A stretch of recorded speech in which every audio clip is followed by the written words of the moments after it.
Meanwhile, polls in both Indiana and North Carolina open in just about 24 hours. So have Hillary Clinton and Barack Obama done enough in those states to sway voters in their favor? Here to weigh in on tomorrow's very important pair of primaries are Patrick Gavin and Jeff Dufour, Yeas and Nays columnists from the Washington Examiner. Good morning, guys. Good morning. Good morning. Before we do a preview of what to expect in tomorrow's all-important primaries, let's just quickly talk about what happened over the weekend. Both Barack Obama and Hillary Clinton did these major one-on-one hour-long sit-downs for the Sunday talk shows. Was there anything, any news, or anything they said during those sit-downs that might sway the outcome tomorrow? Patrick? Well, I think one of the takeaways from yesterday's interview of Clinton by George Stephanopoulos on ABC, you recall that George got a lot of flack for his for the debate with Charlie Gibson, in which a lot of people thought that he unfairly attacked Obama. Well, he may have made up for it a little bit. He did go after Clinton on a lot of issues, especially the gas tax, asking her, is there any economist who backs your plan? And she could not name one. Now, so perhaps she was making up for the fact that he used to work in the White House and wanted to come off as especially critical of Hillary. But for me, that was the big one, is that she really had a hard time defending the gas tax.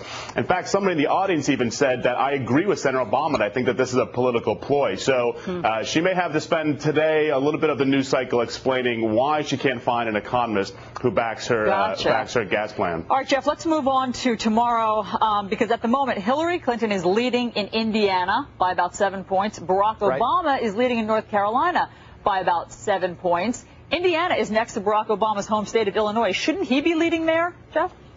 Well, not really. I think this plays a little bit more like Ohio than it does Illinois.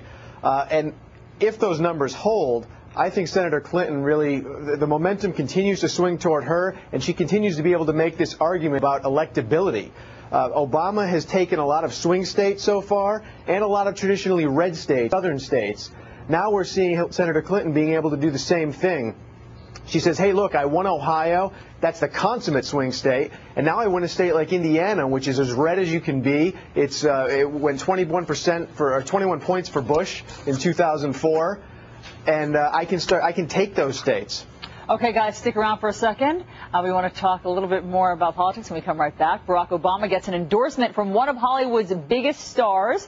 We'll show you who. And take a look at this. That's Tom Hanks. He doesn't just say, I endorse you. He cuts a film about endorsing you. Patrick Gavin and Jeff Dufour could do the same thing, but they choose not to. If Tom Hanks says Barack Obama should be president, why not, Jeff? Why not, indeed? The interesting thing about this, I thought, was that he essentially did it as a news dump. He did it on Saturday morning when people usually cut news that you don't want anybody to see. and then let the Internet take care of it, which, of course, it did. But he finessed it. He says at the beginning, caution, this is a celebrity endorsement, almost to undermine the criticism he's going to get that he's just an actor and what do we care what he thinks. Right. And Patrick, do these celebrity endorsements ever really matter to voters at the polls? You know, I don't think so. I mean, Stop the Press is another Hollywood celebrity is backing Obama. I don't think this is going to matter. It's definitely not going to matter now. I mean, I like Forrest Gump as much as the next guy, but I think if Oprah can't bring votes for Obama, the guy who played Joe Banks in Joe versus the Volcano certainly isn't going to do it. So this may be too little too late, but, you know, heaven forbid a celebrity doesn't get a chance to make their public endorsement, and so this Saturday was Tom Hanks' chance. Allison asked you a great question in the break. She said, what was the hottest debate over the weekend that you thought, to both you guys? And as you were answering, my earpiece cut out, so I have no idea what you're going to say to this. The hottest thing over the weekend, clash, Iran. Hillary says, well, we'll obliterate them if they attacked Israel. Barack Obama says, you sound like George Bush. Jeff, who looked better in this?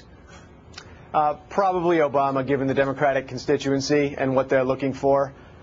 This sort of keeps Hillary on McCain's side on this issue, which is not, I don't think, what the base is looking for.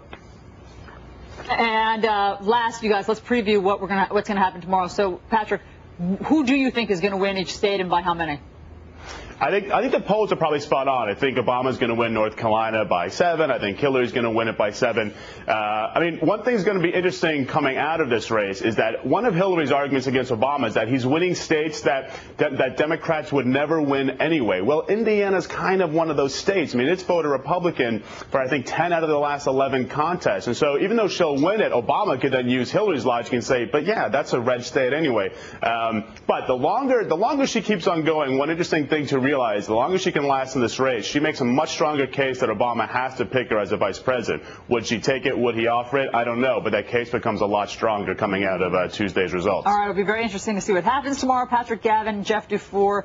This segment has been like a box of chocolates. Thanks, guys. Thank you very much. Thank you. Very nice. All right.